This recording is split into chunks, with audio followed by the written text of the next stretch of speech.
What if you have a backup plan? What if you could go into a deal knowing that the seller can't be too hardball because if they are, you don't have to buy it. But as a seller who knows or doesn't know that you know about the deferred sales trust, they oftentimes use that against you and don't allow you to really negotiate the deal in case you find hair on the deal. This is Henry Washington, and you're listening to the Average Joe Finances Podcast. Welcome to the Average Joe Finances Podcast. Are you trying to get out of debt, invest, or just not sure where to start? Then this is the place for you. We discuss different ways to get out of the rat race and build your wealth. Join us on this wild ride to financial freedom. Hey, welcome back to the Average Joe Finances Podcast. I'm your host, Mike Cavaggioni, and today's guest is Brett Swarts. So, Brett, super excited to talk to you today. Thank you for joining me on the show. Mike, it's my pleasure and honor to be here. Thanks for having me. Absolutely. Hey, so the first thing I'd like to ask you, I just want to start this straight off the bat, the same way we do every episode and every guest that we have on, is we want to know more about you. So if you could share a little bit about yourself, your story. Who is Brett Swarts? Yes. So I grew up in Northern California, call it Taxifornia. And this is during the MC Hammer days. My brother and I, my parents were building houses, mostly my parents, but we were helping out the best we could, learning how real estate works and how to cash flow and how to develop a project from ground up, and fell in love with it at a young age. It was really cool. But my mom and dad had better plans in some ways for us to go to college and to be the first one to get degrees and perhaps not work as hard with our hands, more with our minds. And that's what we did. We went to college and along the way had a chance to play some basketball, and I got a scholarship in basketball at college to play. That was cool at a small private school, and studied business, studied Bible and theology, and studied a minor in counseling psychology, but also studied and practiced multifamily brokerage at a company called Marcus and Millichap. And I fell in love with 1031 exchanges and multifamily properties. And so I came right out sprinting out of college, ready to get going, and things were really excited. This is like the 06, 07 timeframe. And things were hot for a little while, and then they came to a screeching halt. And I went from making a little bit of money to like nothing overnight. And for the first time in my life, I all of a sudden started to feel a lot of pressure because I was an adult at this point. My wife and I are married, new baby on the way. And essentially, I'm making zero at commercial real estate brokerage. And so I did what every good, I guess, entrepreneur or real estate wannabe does. You get a side hustle. My side hustle was working at a place called Cheesecake Factory. I worked nights and weekends serving cheesecake and keeping the lights on.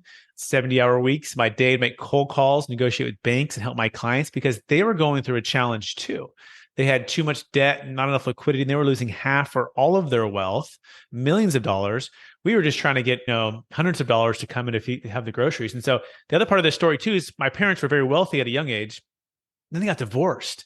And so my brother and I saw two sides of wealth. The first side was my dad, who had all the money and didn't really pay any child support, but he would definitely take care of us when we went over there. And he had the Harleys and the boats, and we went camping and the trips and all this fun stuff. So he'd spoil us when we were there. And if we ever needed anything, he would give it to us. But 90% of the time, it was my mom, and he didn't pay child support. And so we're living with my grandma in our house and trying to make ends meet. And fast forward, I'm going, oh my gosh, I'm newly married. And all of a sudden, this financial pressure is hitting, right? And you go, all of these fears and all of these things start to bubble up. And I never wanted finances to come in between me and my family. And that was part of my determination, I think, to work hard and get a degree and get a good job. And I'm going through this struggle, this just financial struggle. But my wife believed in what we were doing enough to live with my brother in a small condo, me, her, and him and the baby, and to allow me to work side hustles to keep the lights going. During this time, I learned about the Deferred Sales Trust, which we're going to talk about here in a minute, which unlocked some freedoms for some clients and really helped them to eliminate the 1031 exchange as we learned about it, because their same problem we identified was the ability to get the freedom from the 1031 exchange. They were overpaying for properties and taking on too much debt, not enough liquidity. So I said, here's a freedom for you. If we had a chance to do this all over again, what would we do? And so fast forward, my business started to grow. I was able to retire from the Cheesecake Factory. My wife and I have 5 kids. We live in 2 places, Taxifornia, about 49% of the time, and then Saint Augustine, Florida, about 51% of the time. And we teach and train in people how to get freedom when exiting highly appreciated assets of any kind. And this is what brings us here today. Brett, that is an awesome background. You got me cracking up over here as you're going. I'm sitting here writing notes, and one of the things I thought that was really funny is as you're going, yeah, you know how When you come out of college, a lot of people, they want to get a side hustle and figure out what they're doing. And you're talking about how your side hustle was Cheesecake Factory. Most people would say that they got their job at Cheesecake Factory and their side hustle was making these phone calls and getting into real estate. But your mindset was like, no, that's my main job. Just the side hustle is Cheesecake Factory. I'm doing that to make a little cash to pay the bills. So I really like that way of thinking. I've never heard anybody talk about it like that before. So I just want to say that's freaking awesome. And it made me chuckle while you were doing it. I was like, okay, this is pretty cool. But as you were going, you got into your background, and I just want to dive a little bit deeper into a couple things here. You got to see two sides of what happens, or you got to see some of the unfortunate thing that a lot of kids see when their parents get divorced is it becomes a little bit lopsided, right? With where the finances go. And I'm glad that your father was able to take care of you guys and all that stuff and make sure everything was good. But I understand what you're talking about when you had that struggle and had to move in with your grandmother and all that stuff. Like that stuff's not easy for a young man. And going through that, do you think that some of those hardships that you faced when you were young, do you believe that's one of the things that kind of shaped your character into that mindset that you had mentioned, like you don't want to have finances be an issue in your marriage? Do you think that's one of the things that helped shape that? Yeah, 100%. These are all opportunities to grow and to persevere. And I'm a believer. I have faith in God and Jesus, and I believe that He gives us opportunities to grow during these challenging times. And then that forges the grit and the resilience to face things in the future to help more people with whatever they're going through. And 100%. It was tough. At the same time, you're like 6, 7, 8 is kind of when it happened. You start to notice about 14, 15, like really what happened. And then you start to ask the questions about like 16, and all of a sudden you're like, oh, what this is. And then you're like, you get angry. And there was two ways that could have went with that. Like it could have been really anger toward my dad. It could also be just love and compassion to know that things don't work out sometimes. And how do we still keep the relationship going with the family? And fortunately, my mom was kind enough, and also a believer, to tell him to love him, even though there were some challenging things that he didn't do in the past. And it was all of those things. It was faith. It was perseverance. It's a part of who I am today. And it's also given me a chance to relate and be empathetic with people who have gone through a divorce. My wife and I have been married 13 years, almost 14 now, and it's been amazing. But it happens. 50% of all marriages end in divorce, and kids have gone through it. But I just feel fortunate that I had a lot of good coaches in basketball and football, and I had a lot of good youth pastors and good mentors and older brother, older cousins. So there was always really good father figures in my life, but these are the things that sometimes happen, and it's our choice to make the best of them. And I was fortunate to have a lot of good people around me as well. Yeah, Brett, I just want to say I really appreciate how deep you went on that and sharing something so personal. So for our listeners here, that's just amazing, man. So it gives us a really good background of your character and who you are, right? So I definitely appreciate that. Now, as you fast forward to when you were doing your internship with Marcus and Millichap, right? You started to see some of the things they were doing, right? You learned about the 1031 exchange. You learned about how people can save on taxes, not lose large chunks of their wealth because they made a sale of an investment property. But then you went a little bit deeper too, right? You talked about the Deferred Sales Trust, right? So I'd like to dive a little bit into that. If you could share with us, what is a Deferred Sales Trust? Because I hear that and I was like, I know what a DST is, but what's a Deferred Sales Trust? Yeah, we'll talk with kind of the big view, and then we'll get technical, right? So to me, it's the single best way to exit highly appreciated assets and really access 10 major freedoms that we're generally financially are all looking for. And most blockbuster ways of exit planning or getting out of assets provide some of those freedoms, but likely they don't provide typically more than 3. But we get to access about 10. And during that 2008 crash of 2011, that's when real estate really took a swing there. It wasn't until the bottom of 2011 that real estate was at the bottom. I started to actually see, feel, and touch the people who were getting hurt and hammered and crushed. And that's when you start to see it's not just 1031 freedom. It's not just financial freedom. It's also debt freedom. It's also diversification freedom. It's also location freedom. It's also obviously time freedom. It's also entrepreneurial freedom. It could be estate tax freedom. It could be partnership freedom. You start to add these things up, and everybody has something that they're looking for, some kind of freedom. And one of the biggest things that's a barrier to these assets being sold is capital gains tax. And it's somewhere between 25, basically, to up to 50% of all assets sold are going to be subject to 25 to 50% capital gains tax, depending on the depreciation recapture and the state in which you live in and all these kind of things. But that's a big amount, right? And in fact, the American Bankers Association did a study, and they found there's about 10,000 baby boomers turning 65 every single day in the US, and there's 77 million in the US alone. And they're retiring, right? And they are passing their wealth to the next generation. This is our parents to us in the next 20 years. And this is known as the largest wealth transfer in the history of the planet.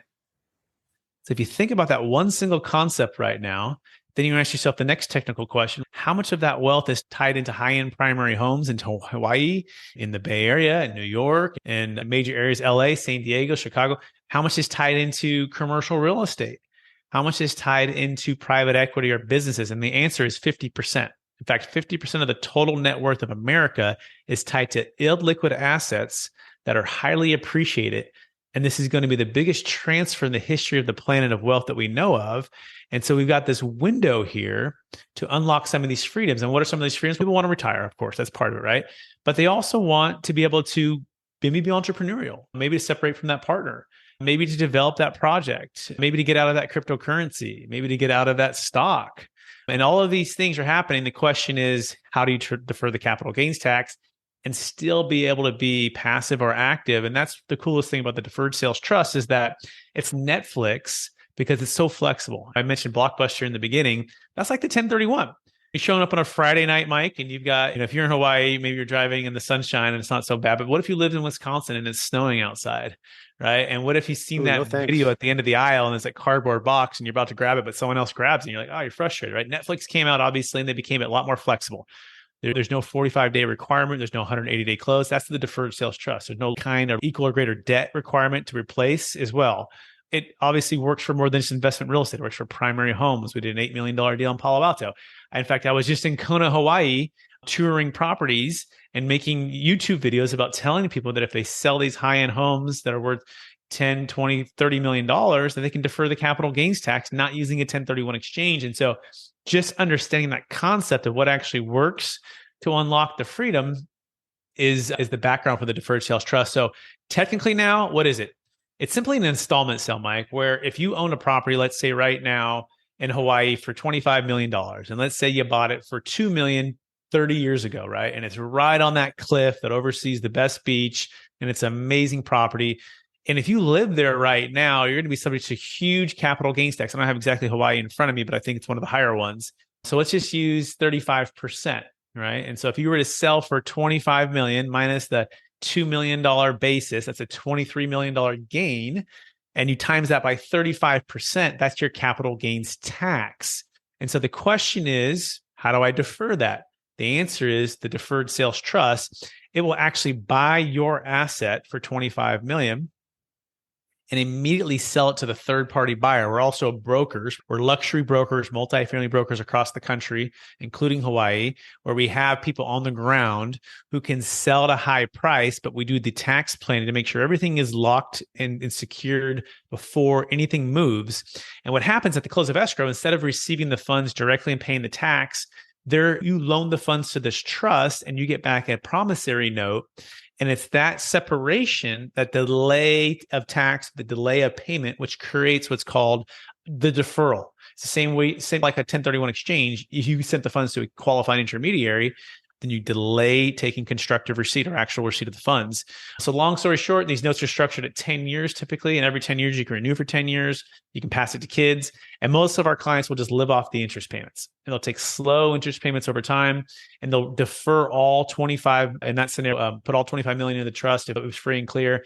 They'll defer all of the tax, and they'll just live off the interest, right? Which is really neat versus paying 35% of 23 million, which would be a much lower number. Yeah, you would lose over $8 million if you paid the capital gains on that. So that's definitely huge.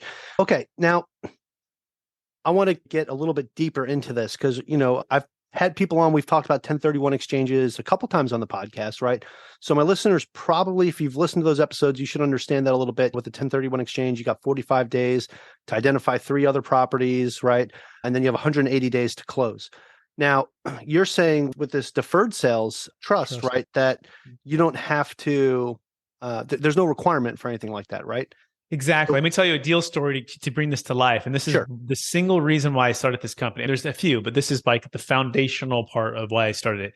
And it's the story of a gentleman in 2006 who sold a commercial asset in Minnesota for $20 million near the Minnesota Vikings stadium. This guy hates the stock market, loves real estate, loves 1031 exchanges. If you're a real estate person, you're like all of us who buy and sell real estate, love all of that.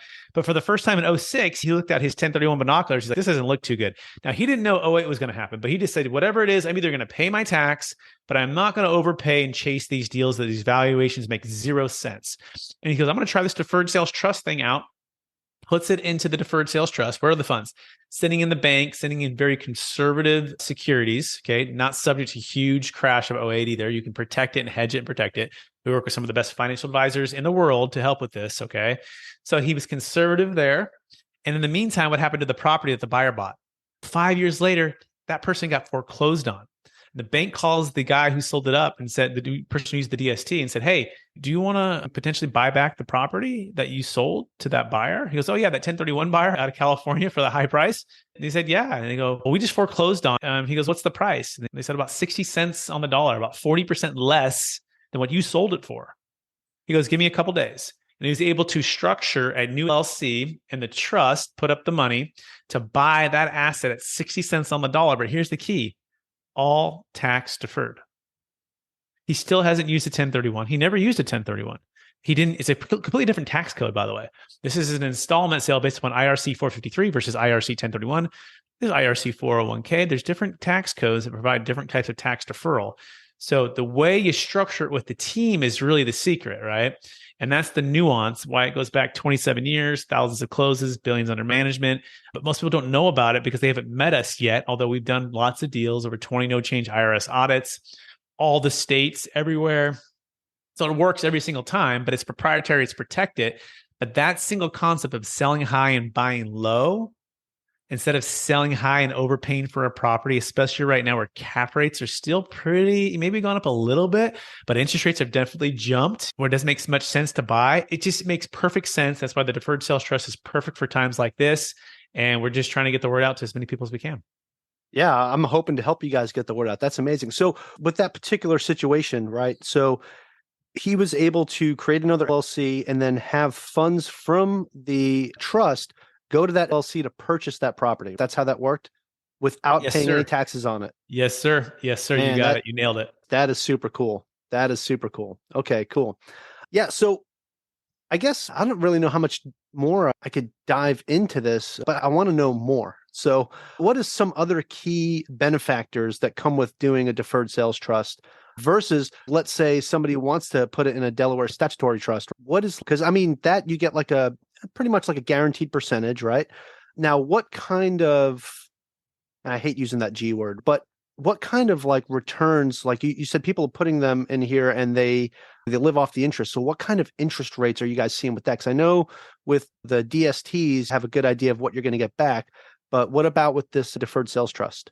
Yes. So typically it's between 5 and about 9%, depending on the risk tolerance of the client and depending how we structure the promissory note. Most of my clients are about 7 or 8% based upon their risk tolerance. And that's net of the recurring fees on average, over any 10-year period of time, not guaranteed, not promised. But here's the key part. And it's one of the major differences between the Delaware statutory trust is A, it's diversified. B, we don't have to buy a Delaware deal or put an interest into a deal within that 45-day identification, 180-day close, right? C, typically a lot of the funds are liquid. So we can jump on a deal when it makes sense. So by the way, we do Delaware statutory trust and they're part of the Delaware blockbuster family. And there's definitely reasons why a 1031 exchange makes more sense or the Delaware could over a deferred sales trust.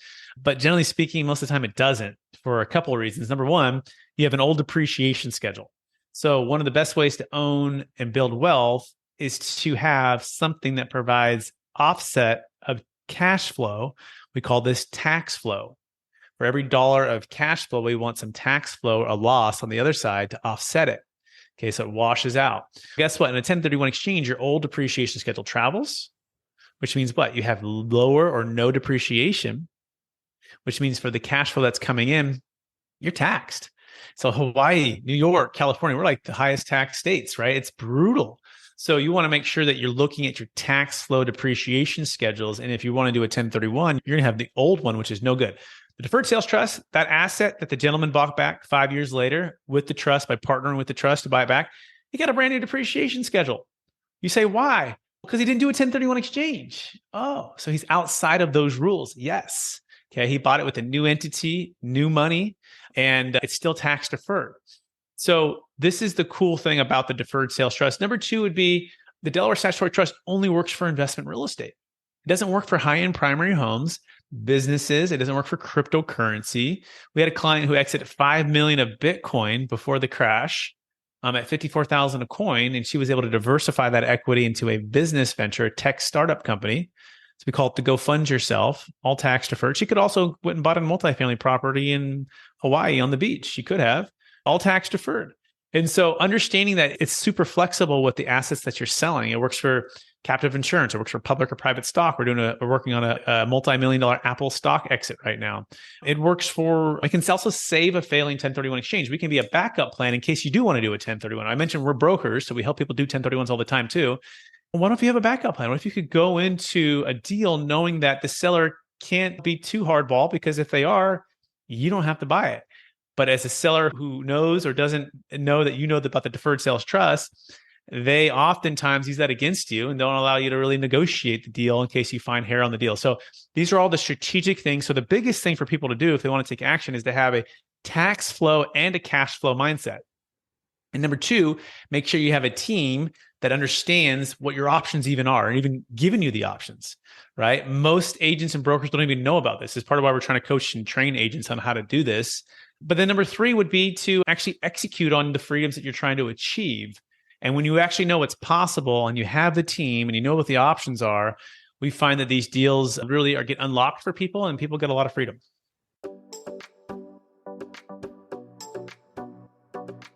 Hey everyone, Mike with Average Joe Finances. The Real Estate Wealth Builders Conference, aka RubeCon, is on for 2023. It'll be May 4th through the 6th in Phoenix, Arizona at the Sheraton downtown. I'll be speaking again this year and I want to see you there. This year I'm doing two speaking events, one about growing your investor network through podcasting and the other is about investing while in the military. We have some great speakers lined up, so you don't want to miss this conference. Visit averagejoefinances.com/RubeCon, REWBCON, or the link in the notes below and use promo code Mike for discounted tickets. See you there. Attention, fellow real estate investors. I know you're tired of ineffective marketing strategies that leave your lead generation feeling like a bust. Well, I've got a great solution for you. I've teamed up with Ballpoint Marketing to bring you a fresh approach to growing your business. With their handwritten direct mail marketing, your business will stand out from the crowd. Their amazing writing machines will craft personalized messages for each of your potential clients, making a lasting impression and increasing the likelihood of them responding to your message. They even make pen smudge marks to add to the authenticity. And for those of you that are driving for dollars, one of their most popular offers are handwritten door hangers. Placed directly on the front door, these door hangers show a potential seller how serious you are. With Ballpoint Marketing, you can trust their marketing strategy will be both effective and unique, just like your real estate business. Use my coupon code AVGJOE for an exclusive discount. Don't miss out on this opportunity to grow your real estate business and generate leads. Click the link in my bio for more. Let's get back to today's episode. Yeah, Brett, that is phenomenal. As you're describing this whole thing, I'm just like, how come more people don't know about this? And I was checking out your website earlier. I was creeping on you guys, seeing what you guys had going on. And I did see some of the reviews and testimonials you have, right? And I actually recognized a lot of big names in multifamily real estate talking about your services. So I was like, okay, so this is like the real deal. Now, I wanted to ask you, I want to go back to that deal you were describing before, because you had mentioned how when you do a 1031 exchange, right, that depreciation schedule follows, right? So it's always going to follow to the next deal, to the next deal, to the next deal, and then you have nothing left. So you're paying full taxes on that asset at that point. Now, I know that because this doesn't fall under that same rule set, but how does somebody how did that guy actually go and take the money out of the trust to put it into the new LLC without there being some type of tax burden in that transaction? You know what I'm saying? Because he's moving it to a new entity, right? Yeah. So wouldn't that create some type of burden? Yeah, the answer is he didn't take it out. The answer is the trust joint venture partnered with him in an LLC. Where he's the managing member. He's putting the sweat equity. He found the deal. He sourced the deal. He's putting it all together. And like a silent joint venture partner, that he might get the money from Mike or Brett, he could also get it from the trust that owes him the money. So the key is he doesn't own the trust. If he owned the trust, he just sold it to himself, it'd be taxable. It's part of where our role comes in, and people might be curious about who the players are. Third-party unrelated trustee. Hi, that's me. My name is Brett Swarts. So I'm a deferred sales trust expert, and we're the trustee, and we provide the services at Capital Gains Tax Solutions. And that's what our role is, to be that third-party unrelated trustee. This trust only does business with him or her or a married couple, only with that family. And but they don't own the trust. If they own it, it'd be taxable. But they also have all the rights and protections of a creditor, right? And they approve of the investments. There can also be co-trustees too. They can have a co-trustee as a CPA or something as a backup, and extra transparency and all that stuff. So these are the things that we help work through people with how to do it. By the way, this isn't unlike a 1031 exchange. A third-party qualified intermediary is where the funds are sent, and you have to follow their rules, and you give up some control during that time period. This deferred sales trust is like that too. You give up some control. You don't give up all control.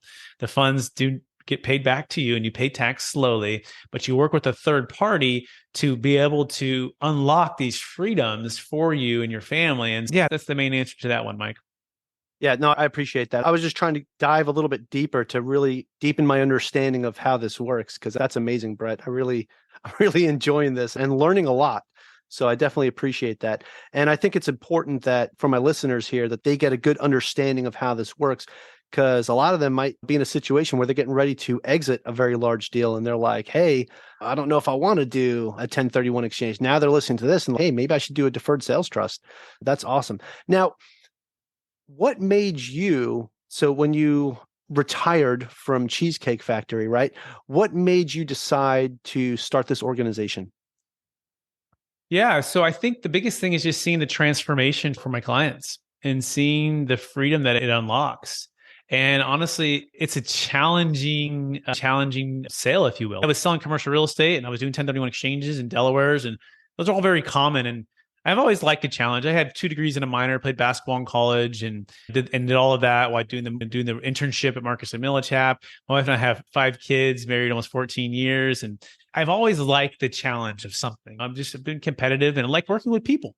And so I fell in love with the ability to help my clients, and then the challenge of this. I would always like going to the away basketball games. Those are my favorite because the crowd was against you and they were talking trash, and they'd be pulling your shorts and you're taking the ball out of bounds, and girls would be whistling and guys would say, and I always liked it. That drove me to be better. And we won all of our championships in high school and stuff, which was really cool. And went to the state final game in California, really cool stuff. But the point was, I love the kind of the underdog, if you will. In fact, I learned about this at Marcus and Millichap. This is another part of the inside story, Mike, which is funny. There was 30 of us in 2009 who actually saw and learned about this, one of our strategic alliances at the time. And all of a sudden, we're going, whoa, this is real? Too good to be true? We thought we were the ninjas of 1031 exchanges, and the Marcus and Millichap, some of the best in the country and the best training and all this stuff. And a lot of us sat there saying, too good to be true. But a couple of us said, no, I'm curious enough to see if this is true. This will change everything. And that began the journey of studying and practicing it, and then meeting the genius behind it. I think he's like the Elon Musk of tax. His name is Todd, and he's one of our strategic alliances. And he does the tax work, legal work, the IRS audits, all of that stuff, right? Which is great. This is so important, the most important. I'm not the CPA. I'm not the tax guy. And so part of it was I didn't study to be that. I was just an entrepreneur real estate person who fell in love with it. And part of that, I think, helps my clients too, to know that they don't have to be the CPA brainiac. We have that person to provide that. But you have someone who's been in their shoes, who's an entrepreneur, who has their own business, who's owned real estate, help people sell and transact. So all the things came together, honestly. And we're very passionate about helping a lot of people. That's the story here. Yeah, I love that, Brett. Speaking of that, sounds like you put a really good team together, right? You found the right people to put in the right spots. So what does your organization look like today? Yeah, so multiple team members and growing rapidly, up to 8 with multiple strategic alliances. So 8 direct with the team. And then we try to work and partner, strategic align with is a better way, the best financial advisors, CPAs, tax attorneys, luxury real estate agents, commercial real estate brokers, M&A attorneys.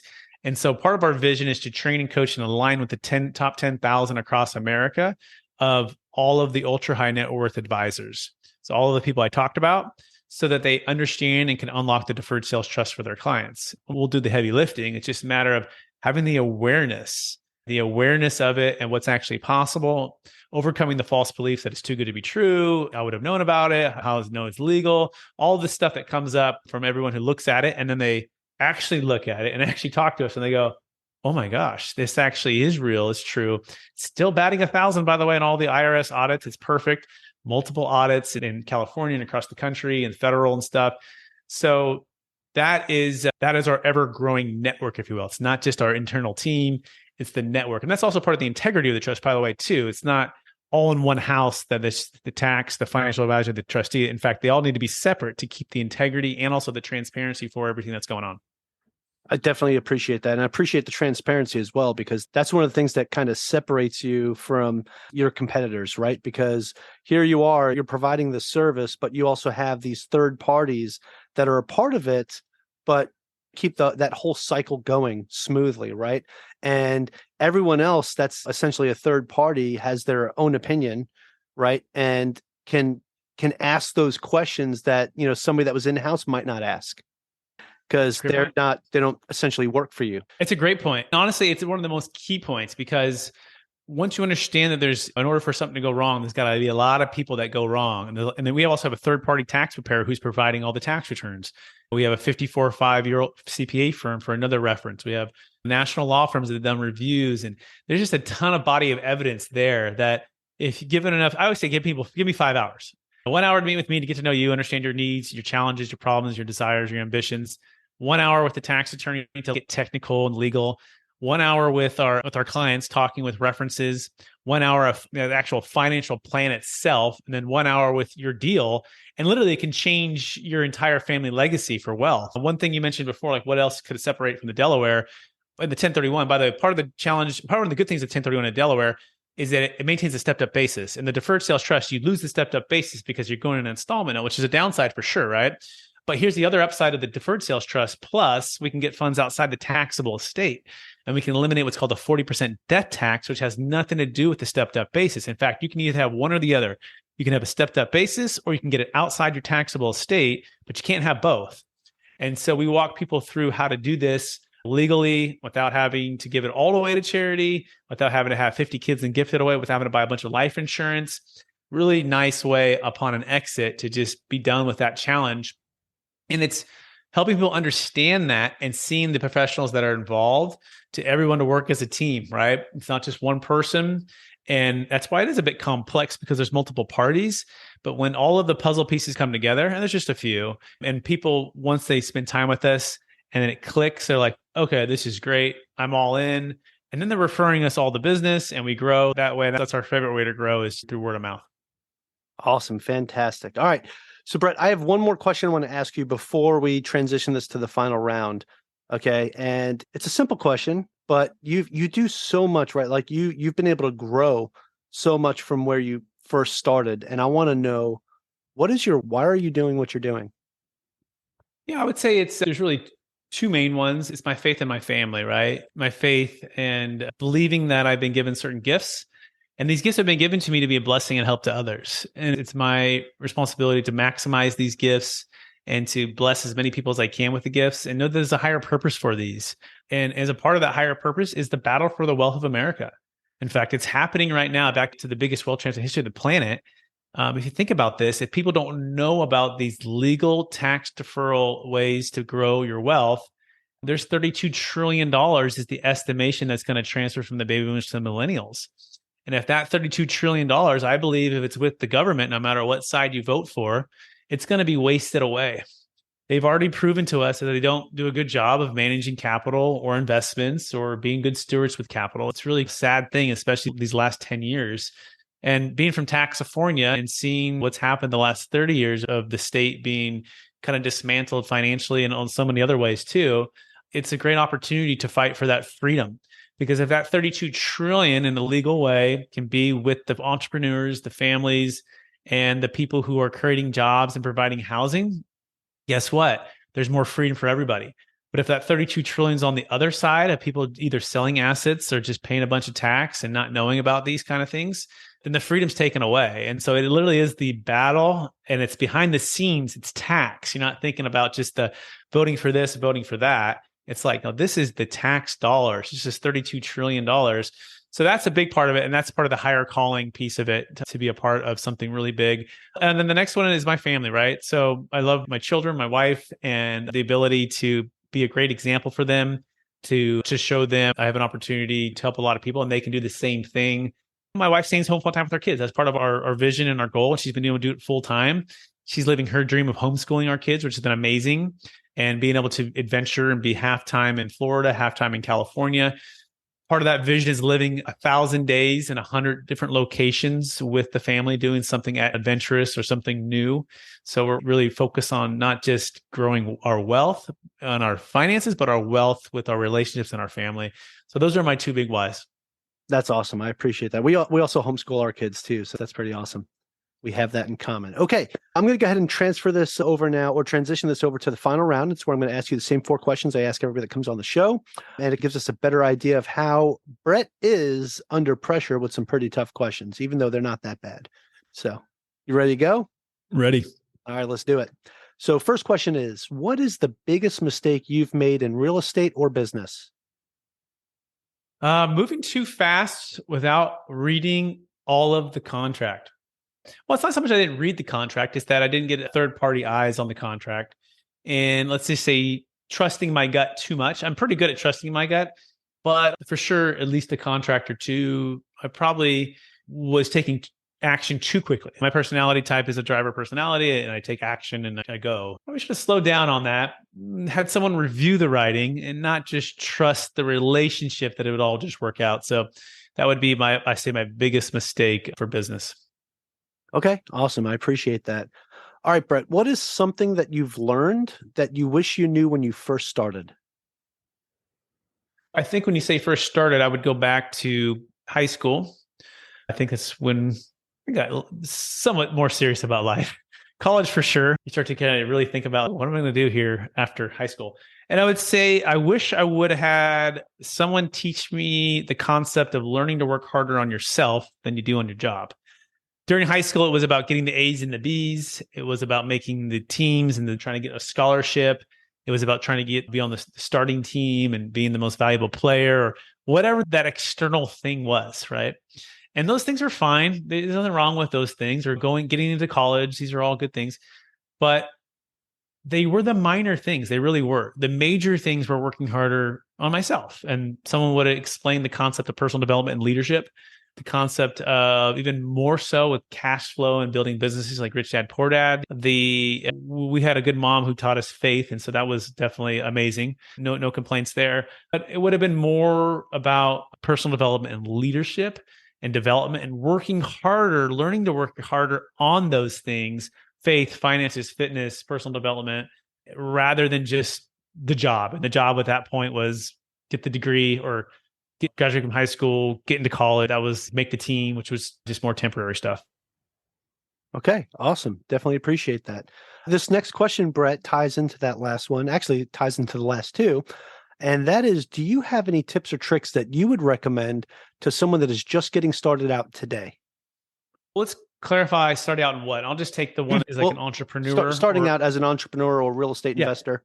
Yeah. So as quickly as you can, hire an assistant. It could be virtual, it could be local, whatever, to do the things that aren't your natural gifts and strengths, and to take off of your plate so that you can go maximize your potential.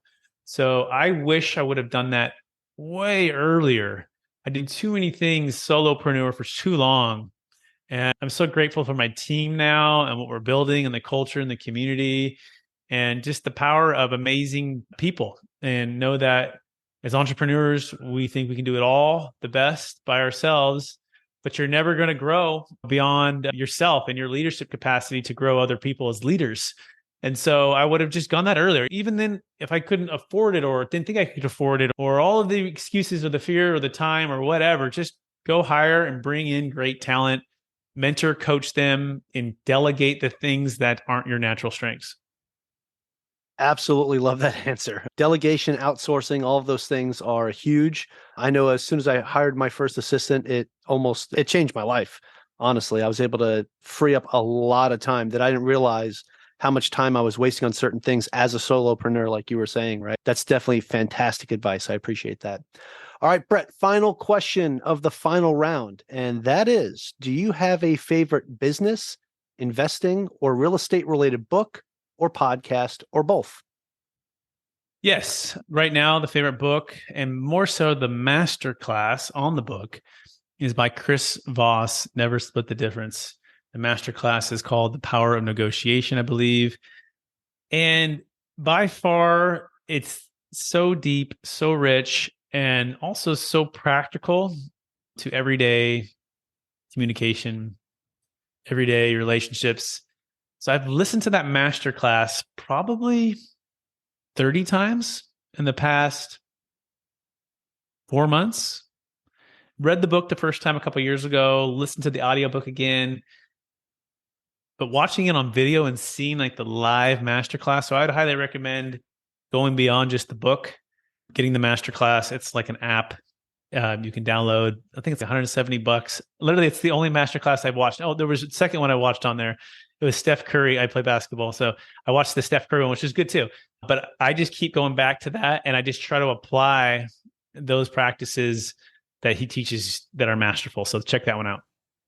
Awesome. Definitely appreciate that. Great recommendations, great book. So definitely appreciate that. All right, Brett, that is it for the final round. You survived. Pat yourself on the back. Wasn't that bad, right? Told you. It was good.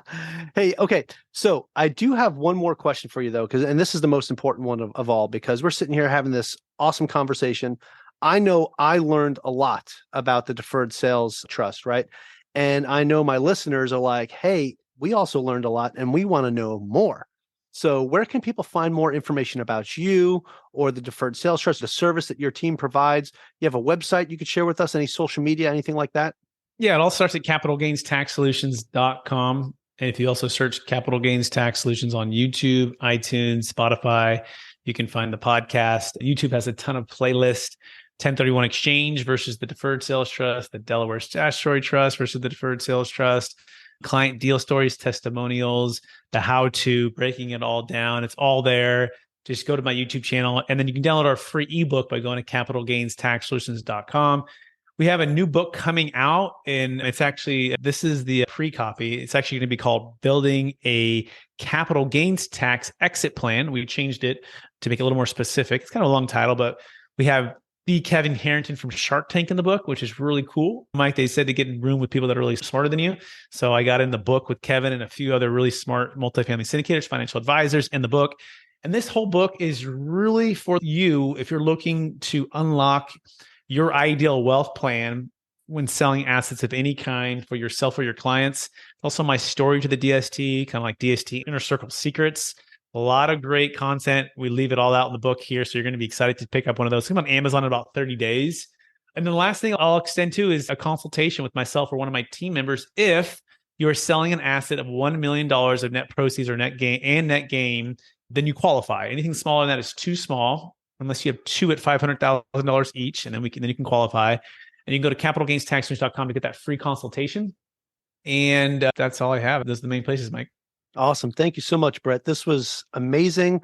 I had a great time talking with you. Again, I learned so much, and I greatly appreciate you taking the time to talk with me today, man. This was fantastic. My pleasure. Thanks for having me. Hey, awesome. And hey, to my listeners, thank you so much for joining me and our special guest, Brett Swarts, on the Average Joe Finances podcast. Go leave us a 5-star review and tell us what you liked about today's episode with Brett. Aloha from Hawaii, and have a great rest of your day. Thank you for making it to the end of this episode. Greatly appreciate you being here with me today on the Average Joe Finances podcast. If you haven't done so yet, make this the episode that you go leave us a 5-star rating or subscribe to our YouTube channel. The Average Joe Finances podcast is for informational and entertainment purposes only. Have an outstanding day. Thanks for listening to the Average Joe Finances podcast, your source for beating debt, saving money, and investing. Learn more at averagejoefinances.com.